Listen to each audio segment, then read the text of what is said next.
Good morning, everybody.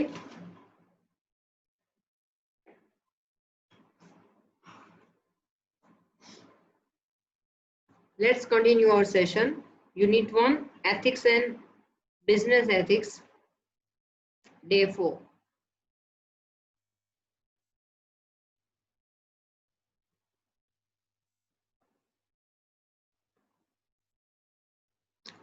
આપણે આટલા topic complete કર્યા. યુનિટ 1 આપણે સ્ટાર્ટ છે ત્યારે ચાલુ છે.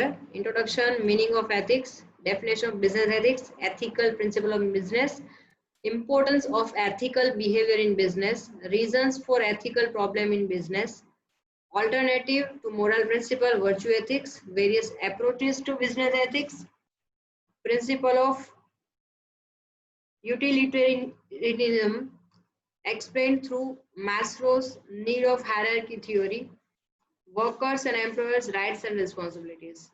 આજના સેશનમાં આપણે લાસ્ટ ટોપિક આ યુનિટનું આપણે કમ્પ્લીટ કરશું. Profit maximisation versus social responsibilities. અત્યારના કોઈ પણ કોર્પોરેટ હાઉસની વાત કરીએ, પછી પબ્લિક સેક્ટરનું હોય કે પ્રાઇવેટ સેક્ટરનું હોય, અલ્ટિમેટ એમ કોઈ પણ કોર્પોરેટ હાઉસ માટે, કંપની માટે હોય છે કે એ પોતે કોઈ પણ ફાઇનાન્શિયલ એક્ટિવિટીઝમાંથી મેક્સિમમ પ્રોફિટ ગેઇન કરે. તેમની જે એક કોમન માઇન્ડસેટ છે કે પ્રોફિટ મેક્સિમમ ગેઇન કરવું, એની સામે એક નવો સિનારીઓ હવે ઊભો થતો જાય છે કે you are responsible two society also. તો તમે માત્ર ને માત્ર તમારો સ્વાર્થ વિચારો એવું નહીં, પણ સામે તમારે સમાજને પણ કંઈક રિટર્ન દેવાનું. હવે આ વસ્તુ પહેલાના જમાનો એવો હતો કે મોટા મોટા કોર્પોરેટ હાઉસીસ હતા, તે લોકોને કહેવું નહોતું પડતું કે તમે સમાજ માટે કંઈક સોશિયલ વર્ક કરો. એ લોકો સામેથી કરતા હતા. એ લોકોના રૂટ્સમાં, મૂળમાં એથિક્સ હતા. એક્ઝામ્પલ, મેં શરૂઆતમાં જ્યારે સેશન સ્ટાર્ટ કર્યું ત્યારે આપણે રિસ્પેક્ટેડ ડોક્ટર સુધા મૂર્તિ અને રિસ્પેક્ટેડ જે.આર.ડી. ટાટાનું એક આપણે કિસ્સો ધ્યાનમાં લીધો હતો, જેમાં જ્યારે શ્રીમતી સુધા મૂર્તિ એમના હસબન્ડ સાથે નવી કંપની, નવું વેન્ચર સ્ટાર્ટ કરવા જઈ રહ્યા હોય છે અને ટાટા કંપની જ્યારે એ પોતે રિઝાઇન કરવા જાય છે અને લાસ્ટ ટાઈમ જ્યારે જે.આર.ડી. ટાટાને મળે છે તો જે.આર.ડી. ટાટા એમને all the best, good luck, શું તૈયારી છે એવું કાંઈ જ નથી પૂછતા. માત્ર એક સ્ટેટમેન્ટ આપે છે, એક જ ક્વેશ્ચન પૂછે છે કે what will you return to the society after getting success. જ્યારે પણ તમને સક્સેસ મળે તો તમે સમાજને રિટર્નમાં શું આપશો. તો કહેવાનો મતલબ એ છે કે પહેલા તમે ભણતા હોય, તમારું ફેમિલી મેમ્બર્સ હોય, તમારું સરાઉન્ડિંગ હોય, હંમેશા તમને એક સમાજ પ્રત્યેની જવાબદારી નિભાવવા માટે તમને કેવું નહોતું પડતું. નાનપણથી તમારો ઉછેર, અપબ્રિંગિંગ જ એવું હતું કે એ ગુણ તમારામાં ઓટોમેટિક ડેવલપ થયેલો હોય. 100 રૂપિયા કમાતા હોય તો એમાંથી 10 રૂપિયા તમે સારા કામમાં વાપરવા માટે રાખો. આવી એક મેન્ટાલિટી પહેલેથી સેટ હતી. ઓકે, હવે એ સિચ્યુએશન નથી. હવે લોકોને જેટલું મળે છે એના કરતા વધુ ને વધુ મેળવવાની જે ઈચ્છા છે એ વધતી જાય છે, લોભ વધતો જાય છે. નોટ ઓવર અત્યારે એ પ્રમાણે છે. પણ હવે ગવર્મેન્ટ આ બાબતમાં શું કરી રહી છે? તો પહેલા એવું હતું કે કોર્પોરેટ હાઉસીસ પોતાની જાતે રિસ્પોન્સિબિલિટી પોતે ફૂલફિલ કરતા હતા, પણ હવે ગવર્મેન્ટે રૂલ્સ બનાવ્યા છે કે કંપનીએ આટલા પર્સન્ટેજ પ્રોફિટના સોશિયલ વર્ક પાછળ વાપરવાના જ. એનું સોશિયલ ઓડિટ પણ થાય છે. ઓકે, તો અહીંયા આપણે એની લીગલ પ્રોસિજરમાં નહીં જઈએ, એ નેક્સ્ટ સેશનમાં જોશું, નેક્સ્ટ યુનિટમાં. પણ અહીંયા આપણે કઈ રીતે એ વસ્તુ થઈ શકે છે એ આપણે જોવાનું રહેશે. તો let's take a look at the topic. First one, a strongly profit motivated firm. કોઈ પણ ફર્મ છે, બટ ઓબ્વિયસલી કોર્પોરેટ હાઉસીસનું મેઇન એમ શું હશે? પ્રોફિટ ગેઇન કરવાનું. તો એ પ્રોફિટ જ એના માટે મોટિવેશનનું મોટું એક વે હશે. તો strongly motivated firm would like to behave in socially responsible behavior. એ ત્યારે જ કરશે once they attain their profit targets. જ્યારે તે પોતાના પ્રોફિટ ટાર્ગેટને અચીવ કરશે ને, નેક્સ્ટ એમના મનમાં આ થોટ ક્લિક થશે કે they have to behave socially responsible. કાંઈક એવું કરે કે જેનાથી સમાજ પ્રત્યે કોઈ રિસ્પોન્સિબિલિટી ફૂલફિલ કરવાનો એ લોકોને સંતોષ મળે. Second topic, in a developing country like India, Bharat જેવા જે વિકાસશીલ દેશ છે બરાબર, એની અંદર the crucial role and responsibility for business is in fighting against poverty. હજી પણ આપણા ઘણા પ્રદેશો એવા છે કે જ્યાં ગરીબાઈ, ભૂખમરો, અનએમ્પ્લોયમેન્ટ આ તમામ વસ્તુઓ ખૂબ છે. તો એવી જગ્યાએ જઈને તમે બિઝનેસ સ્ટાર્ટ કરો, બિઝનેસને ડેવલપ કરો, જેથી કરીને ત્યાંના જે લોકલ્સ છે લોકો, એ લોકોને રોજગારી મળે. રોજગાર મળશે એ લોકો જ્યારે હાથ માગવા માટે હાથ ફેલાવે એના કરતા કામ કરવા માટે એ વ્યક્તિઓ હાથ ફેલાવે, ધીમે ધીમે કામ કરતા શીખે અને એના દ્વારા જ્યારે 100 માંથી રૂપિયો કમાશે તો 100% એ લોકો પોતે ગરીબાઈને દૂર કરી શકશે. તો દાન આપવાથી ગરીબાઈ દૂર નથી કરવાની, પણ એ લોકોને તૈયાર કરો, એ લોકોને ભણાવો, તમે એ લોકોને એજ્યુકેટ કરો, એ લોકોને તમે કામ શીખવાડો. આ રીતે જ્યારે એક ફેમિલીમાં એક વ્યક્તિ એજ્યુકેટેડ હશે તો એ આખું ફેમિલીને ઊંચું લાવશે એવું કહેવાય છે. તમે એને 50,000 રૂપિયા ભણવાના આપો અને 50,000 રૂપિયા ભીખમાં આપો તો એ કદાચ ભીખમાં મળેલા રૂપિયા વપરાઈ જશે, એ ઇન્વેસ્ટ નહીં થાય. પણ એજ્યુકેશન પાછળ આપ ઇન્વેસ્ટ કરેલા રૂપિયા ઇન્વેસ્ટમેન્ટ તરીકે પોતે પણ ભણશે, ફેમિલીમાં પણ આગળ કરશે અને કમાઈને એ આખા કુટુંબને આગળ લાવશે. ઇન શોર્ટ, કોઈ પણ બિઝનેસ જે હાઉસીસ છે એ લોકોનું સૌથી મેઇન સ્ટાર્ટિંગ જે કહેવાય જવાબદારી વાળું કામ એ છે fighting against poverty and acting responsible towards the related people. શરૂઆત હંમેશા આપણે આપણી આજુબાજુના વાતાવરણથી જ કરાય. જેમ જેમ આપણે દરેક વ્યક્તિ પોતાની આજુબાજુના લોકો માટે જવાબદારી નિભાવતો થશે તો ધીમે ધીમે એક ડેવલપિંગ વર્લ્ડનું ડેવલપ્ડ વર્લ્ડનું આપણે આખું નિર્માણ કરી શકશું. Next point, in India the Confederation of Indian Industry CII આ એક એવી સંસ્થા છે કે જે works to create and sustain conductive environment. એ કામ કરે છે for the growth of industries, ઇન્ડસ્ટ્રીના વિકાસ માટે. એ લોકો create and sustain conductive environment, એ લોકો જે ઇન્ડસ્ટ્રીને ડેવલપ થવું છે તો એ ડેવલપમેન્ટ માટે એક સારું કન્ડક્ટિવ એન્વાયરમેન્ટ ઊભું થાય એના માટે એ લોકો પ્રયત્ન કરી રહ્યા છે. તો આ સંસ્થા ખૂબ સારું કાર્ય કરી રહી છે. તો CSR આખા સેશનની અંદર આપણે આ મેઇન ટોપિક આવશે. CSR corporate social responsibility might have wider effect on community such as, કોઈ પણ કોમ્યુનિટી જેના માટે તમે કાર્ય કરી રહ્યા છો એના માટે ખૂબ મહત્વનું અને વિશાળ એની ઇફેક્ટ અસર થવાની છે. For example, such as by investing capital and doing business it provides jobs to the people of the community. તમે જે કાંઈ પણ જગ્યાએ ઇન્વેસ્ટમેન્ટ કરી રહ્યા છો, તમારી કેપિટલ અને ધંધો શરૂ કરશો, બિઝનેસ હાઉસ તમે ઊભું કરો છો બરાબર. આપણે એક્ઝામ્પલ લઈએ તો ગુજરાતની અંદર બહુ સારા સારા કોર્પોરેટ હાઉસીસ કામ નહોતા કરતા 2014 થી આગળ, અને 2005 કે 6 પછીની આપણે વાત કરીએ તો તમને લોકોને ખ્યાલ હશે કે ટાટા નેનો પ્લાન્ટ એ ગુજરાતની બહારના સ્ટેટમાં હતો.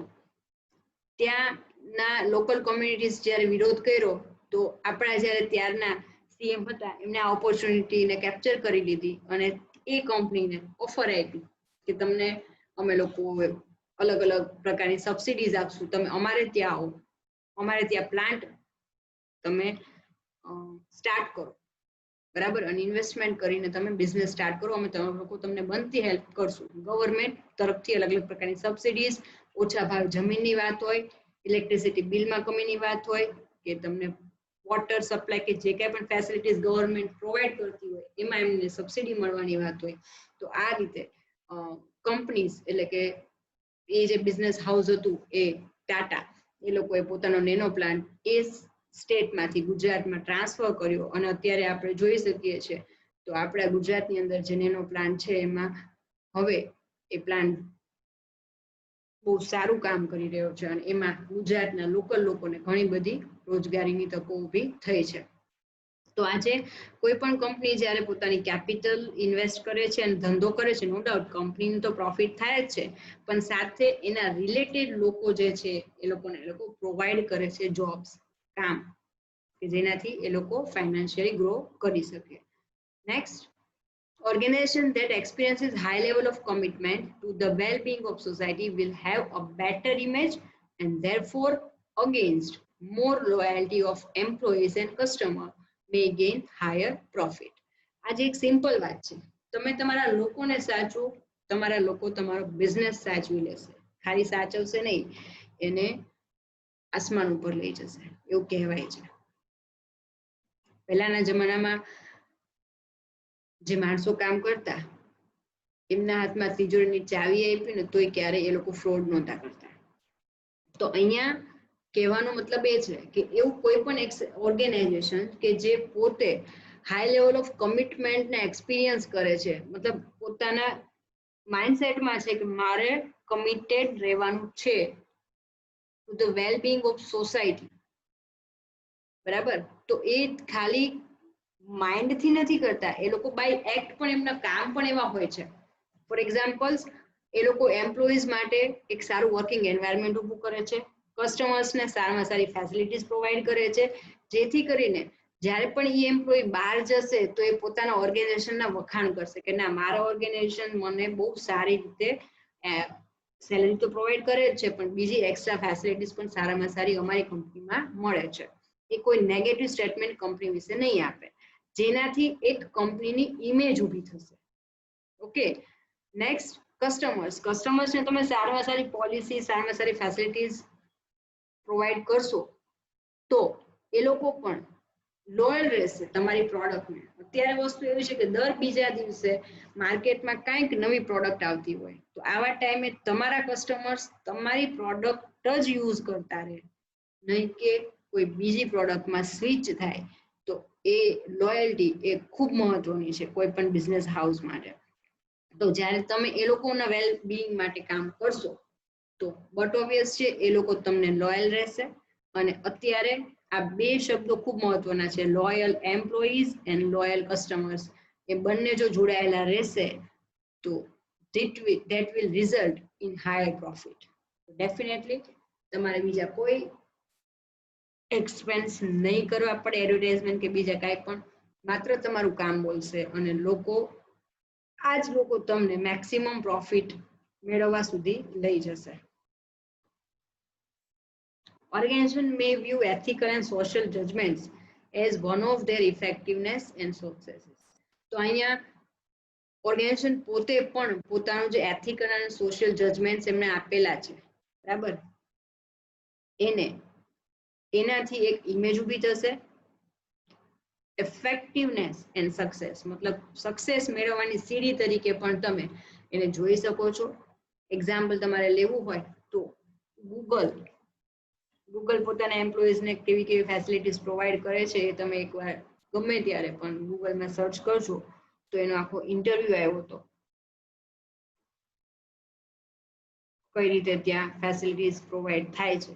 તો એ કોઈ પણ આખા દુનિયાની અંદર કોઈ પણ બિઝનેસ હાઉસ માટે એક એક્ઝામ્પલ છે કે how to behave, how to give મતલબ કેવા પ્રકારનું એન્વાયરમેન્ટ તમે તમારા એમ્પ્લોઈઝને આપી શકો છો.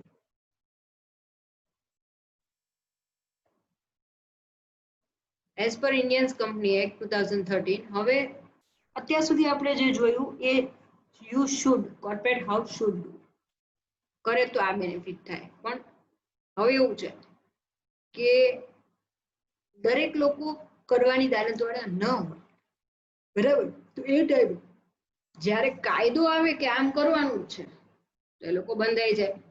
તો આમાં કહેવામાં આવ્યું છે એઝ પર કંપનીઝ એક્ટ 2013, આપણને દરેકને ખ્યાલ છે કે છેલ્લે 2013માં કંપની ધારો આપણે સુધારા સહિત નવો બહાર પડ્યો. The provision for CSR are not only applicable to Indian companies. માત્ર અને માત્ર ભારતીય કંપનીઓને આ લાગુ નથી પડતું કોર્પોરેટ સોશિયલ રિસ્પોન્સિબિલિટીનો કાયદો, પણ એ તમામ કંપનીઓ અથવા ભારત બહારના દેશોમાં ભારતની કંપનીની બ્રાન્ચ કે ઓફિસ આવેલી હોય તો એને પણ કંપની ભારતની છે, એની બ્રાન્ચ ભલે વિદેશમાં હોય તો એમને પણ આ જ નિયમો એટલા જ એપ્લાય થાય છે.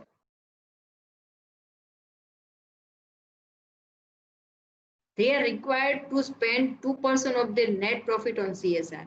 એ લોકોને કંપની ધારા મુજબ મિનિમમ 2%, વધારે કરવું હોય તો કોઈ ઇશ્યુ નથી. તમે જે નેટ પ્રોફિટ ઓન પેપર જ્યારે પણ તમારો ક્વાર્ટરલી રિપોર્ટ બહાર પડતા હોય, યરલી રિપોર્ટ, તો એના 2% તમારે રૂપિયા પ્રોફિટ તમારે સ્પેન્ડ કરવા પડશે, અલગ રાખવા પડશે કોઈ પણ પ્રકારની કોર્પોરેટ સોશિયલ રેસ્પોન્સિબિલિટી એક્ટિવિટીઝમાં.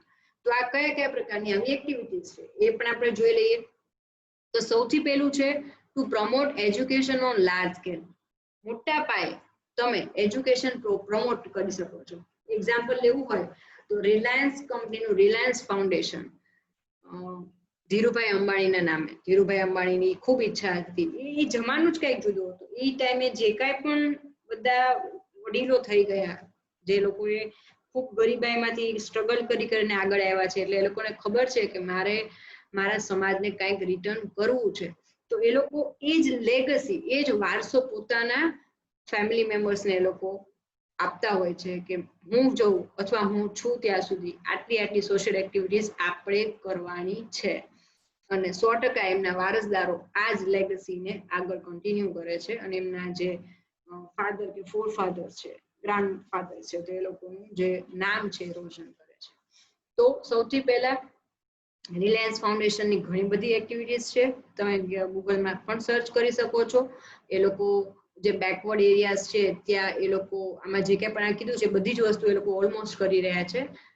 અલગ અલગ નાના નાના ગામડામાં જાય અને ત્યાં સ્કૂલનું આખું ઇન્ફ્રાસ્ટ્રક્ચર ઊભું કરી દે, બરાબર. તો સૌથી પહેલો મેઇન પોઈન્ટ એ છે, મેં તમને અગાઉ પણ વાત કરી, તમે કોઈ વ્યક્તિને 500 રૂપિયા, 1000 રૂપિયા, 5000, 10000 આપો છો તો એ રૂપિયા છે ત્યાં સુધી એનું પોતાનું પોષણ ભરણ ચાલુ રહેશે, ભરણ પોષણ. પણ એ રૂપિયા ફૂટી જશે પછી એ નહીં થાય, ફરી પાછી એ જ પરિસ્થિતિ આવશે. પણ કોઈ પણ કુટુંબમાં એક વ્યક્તિ જ્યારે એજ્યુકેટેડ હોય છે, સારા એજ્યુકેશન સાથે એને મળે છે, તો એ 100% આખા કુટુંબને આગળ લાવે છે. એના આખા કુટુંબની ફાઇનાન્શિયલ જવાબદારી પોતે લઈ શકે છે. શું કામ? એ ભણેલો છે, એજ્યુકેટેડ છે, એ પોતે બહાર જઈને કામ કરી શકશે અને એ કામ કરીને જે રૂપિયા કમાશે અને એના લીધે આખું એનું કુટુંબ છે એ ઊંચું આવશે. તો સૌથી પહેલા શરૂઆત આપણે કરવાની છે કઈ એક્ટિવિટીથી? To promote education on large scale. મોટા પાયે ભલે એક જ એક્ટિવિટી કરે કંપની, 10 એક્ટિવિટી કરવાની જરૂર નથી. સૌથી પહેલા શરૂઆત તમે કરી શકો છો એજ્યુકેશન ઓન લાર્જ સ્કેલ. તમે મોટા પાયે ભણતર, એજ્યુકેશન છે એને લગતી અલગ અલગ પ્રકારની સુવિધાઓ જે બેકવર્ડ એરિયાઝ છે ત્યાં એ લોકોને પ્રોવાઈડ કરાવો. Second, two provide education about maternal and child care and family planning. તો અહીંયા ગરીબ વિસ્તારો જે છે, બેકવર્ડ એરિયાઝ, એમાં સૌથી મોટું આ છે કે જ્યારે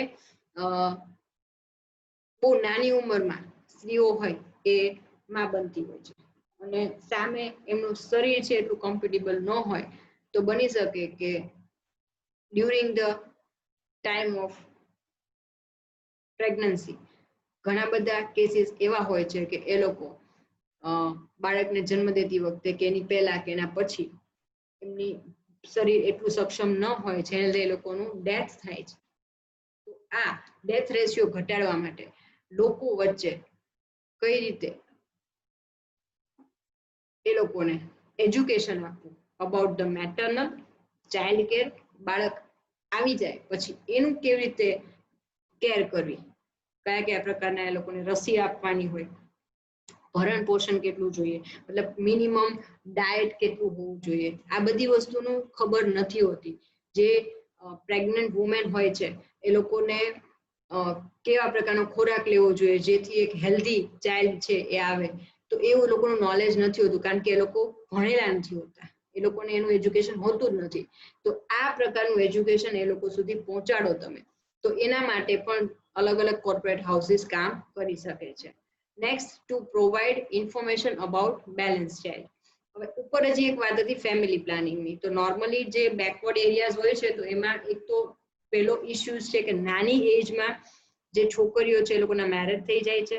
સેકન્ડલી, આ જ નાની ઉંમરમાં એ લોકો પ્રેગ્નન્ટ થાય છે અને જ્યારે બાળકને જન્મ આપે છે તો 1 અને 2 બાળકો વચ્ચે એટલો ગેપ પણ નથી હોતો, જેથી કરીને નોર્મલી જ્યારે પણ બાળકને જન્મ આપે તો એના શરીરની અંદર ઘણી બધી ડેફિશિયન્સી આવે છે.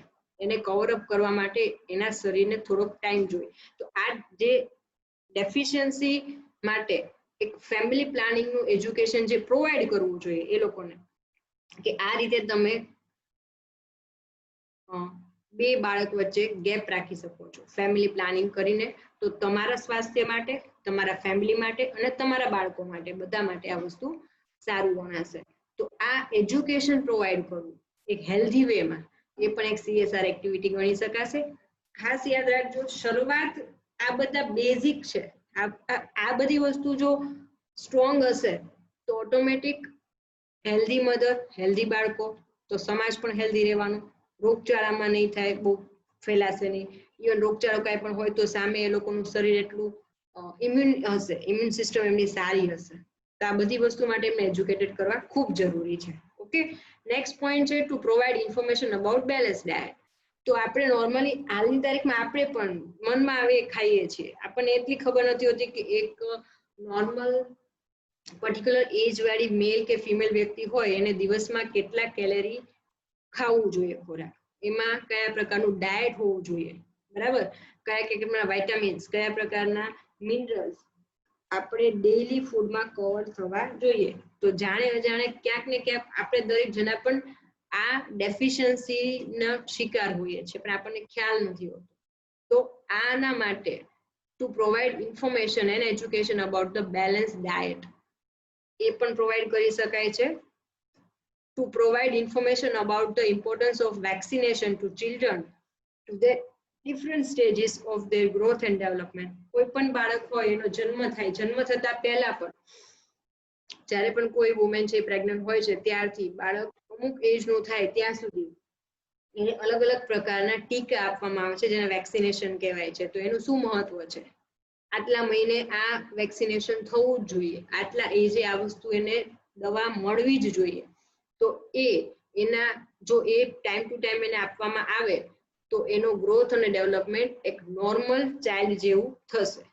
તો આ વસ્તુની માહિતી દરેક અલ્ટિમેટ ગામડામાં છેવાડામાં રહેલી વ્યક્તિ સુધી પહોંચે એ માટે એ લોકોને માહિતગાર કરવા માટેના અલગ અલગ પ્રોગ્રામ્સ, એક્ટિવિટીઝ આપણે કરી શકાય છે. નેક્સ્ટ આવે છે to do preparation for pre schooling etcetera. તમે પ્રી સ્કૂલિંગ મતલબ સ્કૂલમાં દાખલ થયા પહેલા કોઈ પણ પ્રકારનું એજ્યુકેશન પ્રોવાઈડ કરવું હોય તો એ પણ તમે આપી શકો છો. Next to provide environmental education. હવે આ વાત હતી બેઝિક નીડ્સની. ઓકે, હવે થોડોક ટોપિક બદલાય છે. તમે પ્રોવાઈડ એન્વાયરમેન્ટ એજ્યુકેશન મતલબ પર્યાવરણને લગતી માહિતી લોકોને પહોંચાડો કે કઈ રીતે તમે આ વસ્તુ વાપરવાથી તમે પ્રદૂષણ વધારો છો, એને ઓવરકમ કરવું હોય, ઘટાડવું હોય તો તમે આ પ્રમાણે સ્ટેપ લઈ શકો છો, જેથી કરીને દરેક વ્યક્તિ જો ધ્યાન રાખશે તો બને એટલું પોલ્યુશન આપણે ઘટાડી શકાય. અબાઉટ ધ પ્લાન્ટેશન, જે વૃક્ષારોપણ છે એના ફાયદા દર્શાવો. એક વૃક્ષ વાવીને જતા રહે પછી એનું કોઈ ધ્યાન રાખવા ન આવે તો ન ચાલે. તો એ કઈ રીતે ક્યાં સિસ્ટમેટિકલી આપણે આખી એક સિસ્ટમ ડેવલપ કરી શકાય છે કે જેનાથી એ લોકોને બેનિફિટ થાય. અવેરનેસ તમે લાવી શકો છો. પ્રિઝર્વિંગ અર્થ, કેવી રીતે તમે દુનિયાને અને દેશને અને પૃથ્વીને બચાવી શકશો. એનું અત્યારે જે check on global warming etcetera, તો ગ્લોબલ વોર્મિંગ જેવા સિરિયસ ટોપિકને પણ તમે અલગ અલગ એક્ટિવિટીઝ દ્વારા, પછી એ નાટક હોય, શેરી નાટક હોય કે અલગ અલગ તમે ટેકનિકલ બીજી વસ્તુની હેલ્પ એને એ લોકોને સુધી માહિતી પહોંચાડો અને રિયલ ફેક્ટથી એમને માહિતગાર કરો કે અત્યારે ગ્લોબલ વોર્મિંગ શું છે, એની શું અસરો છે. આ તમામ વસ્તુથી લોકોને માહિતગાર કરો. તો આ બધું જ પ્રકારની એક્ટિવિટી આપણે કરશું તો એ તમામ એક્ટિવિટીને આપણે CSR એક્ટિવિટી તરીકે કન્સિડર કરી શકાશે. અને નેક્સ્ટ હજી પણ છે to conduct programmes like slum area development. આજે તમે મુંબઈ જુઓ તો એમાં ધારાવી નામનો આખો એરિયા છે, બરાબર, તો જેમાં તમે જુઓ તો લાખો લોકો એક નાનકડા રૂમની અંદર, એક 8 by 8 નો રૂમ હોય એમાં 6 જણા 7 જણા રહેતા હોય, તો ગરીબ હોય, બરાબર, એજ્યુકેટેડ ન હોય, તો એ લોકોના ડેવલપમેન્ટ માટેનો સ્લમ એરિયાને કેવી રીતે ડેવલપ કરવું એના માટેના અલગ અલગ પ્રોગ્રામ્સ તમે કરી શકો છો. These are the important programs. આ મહત્વના પ્રોગ્રામ છે which can be a link between the industry એટલે કે છે કે corporate house, wider community, જે લોકોને આ વસ્તુ પહોંચવાની છે, ગવર્મેન્ટ સરકાર પણ આમાં કામ કરશે, એન્ડ પબ્લિક એટ લાર્જ. તો અહીંયા આ બધા જ લોકોને જોડતી એક કડી બનશે આ તમામ પ્રકારની CSR એક્ટિવિટીઝ. આ સિવાય પણ ઘણી બધી એવી એક્ટિવિટી છે કે જે તમે કરી શકો છો, જે સોશિયલ વેલફેર તરીકે ગણાય છે, સોશિયલ રિસ્પોન્સિબિલિટી નિભાવો છો, એ પૂરું થશે અને અલ્ટિમેટલી આપણે એક સારા સ્વસ્થ સમાજનું નિર્માણ કરી શકશું. નેક્સ્ટ લઈએ, in Gujarat state, contribution to CSR activities by various state governments. આ એક અગાઉ આપણે જે ટોપિક લીધો એમાં અલગ અલગ કોર્પોરેટ હાઉસીસ કયા પ્રકારની એક્ટિવિટીઝ કરી શકે એ જોયું. હવે કયા પ્રકારની એક્ટિવિટીઝ સ્ટેટ ગવર્મેન્ટ કરી રહી છે. તો ઇન ગુજરાત સ્ટેટ, ગુજરાતની અંદર government canteen offers meal to labourers at 10 rupees in Ahmedabad city. Ahmedabad શહેરની અંદર માત્ર 10 રૂપિયામાં તમને ભોજન મળે છે. ગવર્મેન્ટ કેન્ટીન પ્રોવાઈડ કરી રહી છે. અને આ જે યોજના છે ઇટ ઇઝ નોન એઝ શ્રમિક અન્નપૂર્ણા યોજના એન્ડ ઇટ સ્ટાર્ટેડ ઓન જુલાઈ 17, 2017. 2017ના જુલાઈ મહિનામાં આ યોજનાની શરૂઆત થઈ હતી અને હાલની તારીખમાં પણ એ યોજના અમદાવાદ સિટીમાં ચાલુ છે. એ જ રીતે તમિલનાડુ સ્ટેટની અંદર late CM Jayalalithaa had provided food at heavily subsidised rates. મતલબ અહીંયા આપણે એક એક્ઝામ્પલ આપ્યું કે ગુજરાતની અંદર 10 રૂપિયામાં તમને આખું જમવાનું ભાણું મળે છે.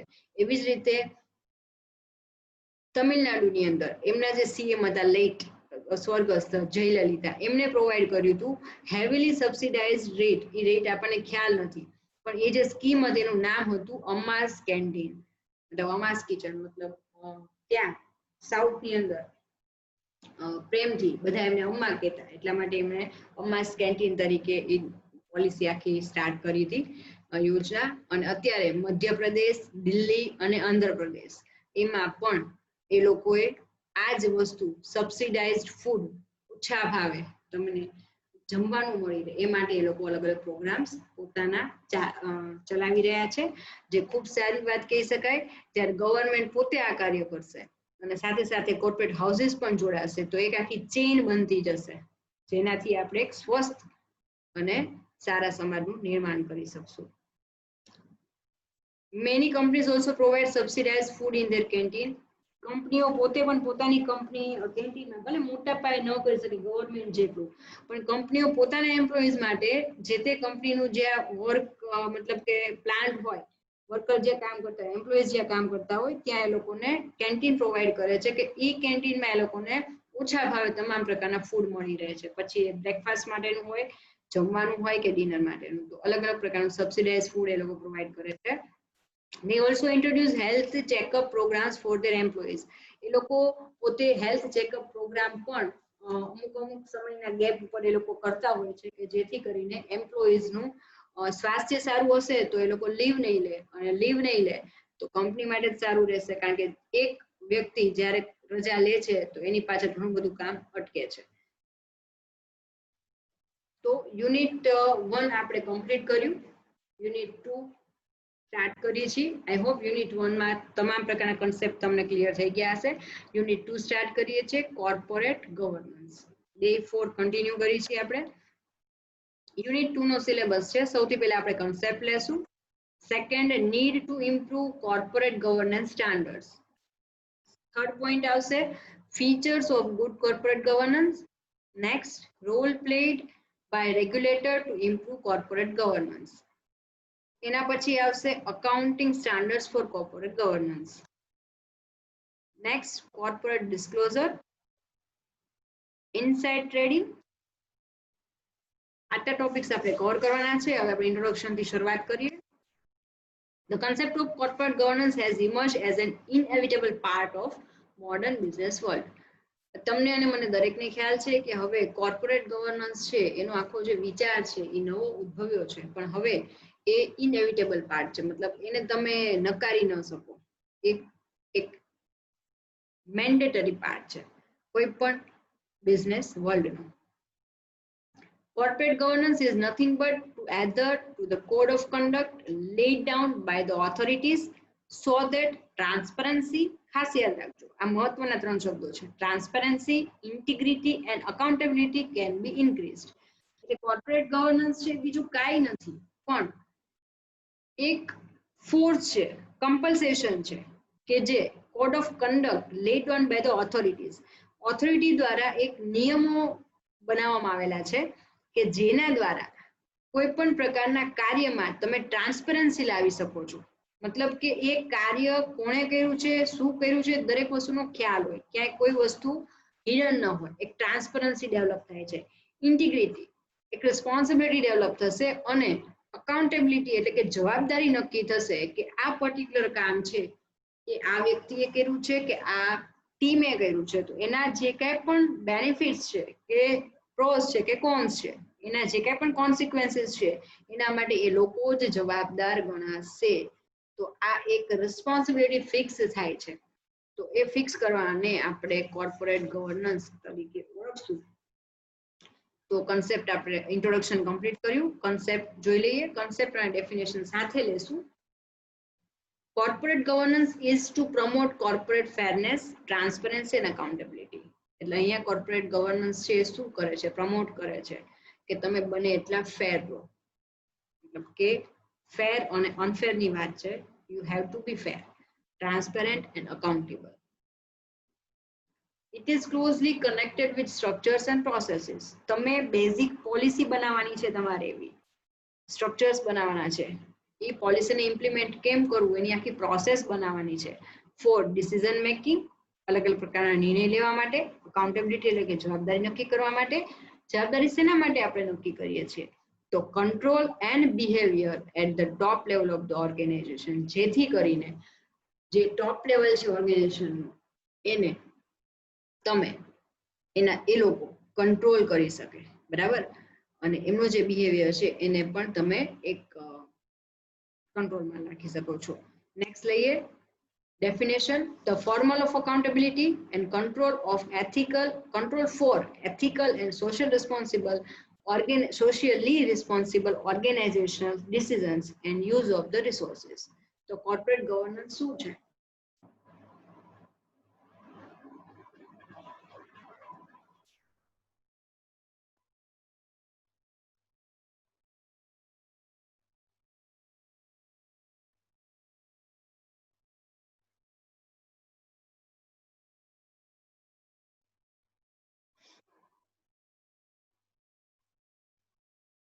The formula of accountability and control for ethical and socially responsible organizational decisions and use of resources.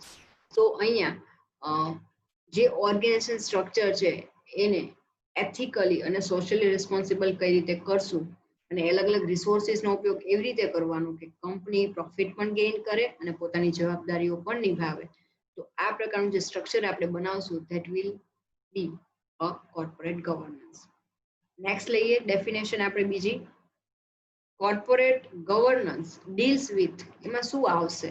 Lose. But obvious છે જો કાયદો હશે ને તો જ એનું ઇમ્પ્લિમેન્ટ થશે. એટલે સૌથી પહેલા તો તમારે અલગ અલગ રિલેટેડ લો બનાવવાના રહેશે. Rules and regulations. પ્રોસિજર્સ, એને તમે ઇમ્પ્લિમેન્ટ કેવી રીતે કરશો એની આખી પ્રક્રિયાઓ, પ્રોસિજર્સ. એને ઇમ્પ્લિમેન્ટ કરો એટલે કે practices. And implicit rules that determine a company's ability. Implicit मतलब ई થાય જ, implied. explicit ને implicit કે એની સાથે કનેક્ટેડ જ હોય, આપણને ખ્યાલ આવી જાય કે આ વસ્તુ છે તો એ આમ જ થાય. Okay. And implicit rules that determine a company's ability to take managerial decisions, otherwise its claimants in particular. મતલબ કંપનીના એવા તમામ પ્રકારના મેનેજરિયલ ડિસિઝન્સ લેવાની એબિલિટી કંપનીને સ્ટ્રેન્થ પૂરી પાડશે, પાવર પૂરું પાડશે, બરાબર. જે ડિસિઝન્સ છે એ એના રિલેટેડ પાર્ટીઝને લગતા હશે. કોણ કોણ? તો કે શેર હોલ્ડર્સ, મતલબ કે જે લોકો ઇન્વેસ્ટ કરી રહ્યા છે. ક્રેડિટર્સ એટલે કે લેણદારો. કસ્ટમર્સ મતલબ જે લોકો એમની પાસેથી એમનો માલ સામાન ખરીદે છે. લોકલ કમ્યુનિટી અને એમ્પ્લોઈઝ, એટલે આમાં તમે જુઓ તો તમામ પ્રકારના સ્ટેક હોલ્ડર્સ જે લોકો ફાઇનાન્શિયલી એક યા બીજી રીતે કનેક્ટેડ છે એ લોકોને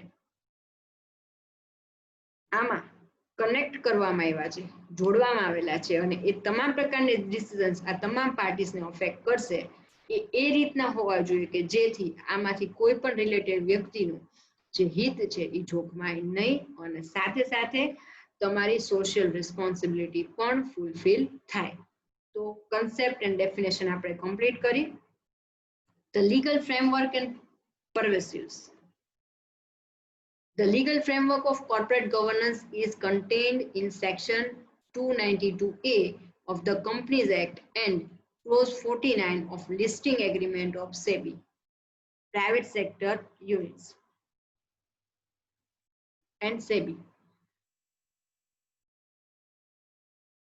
તો અહીંયા કંપની એક્ટના 292A સબસેક્શન જે છે એની અંદર આને લગતું લીગલ જે લોઝ છે એ અહીંયા ફ્રેમ કરવામાં આવેલા છે, બનાવવામાં આવેલા છે અને એગ્રીમેન્ટ સેબી જે છે security exchange board of India એમાં ક્લોઝ 49 છે એની અંદર લિસ્ટિંગ એગ્રીમેન્ટમાં દર્શાવવામાં આવેલું છે કે કયા પ્રકારની લીગાલિટીઝ તમારે ફોલો કરવી પડશે.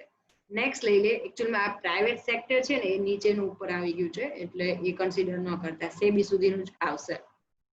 The corporate governance is pervasive and has to be followed by every corporate field.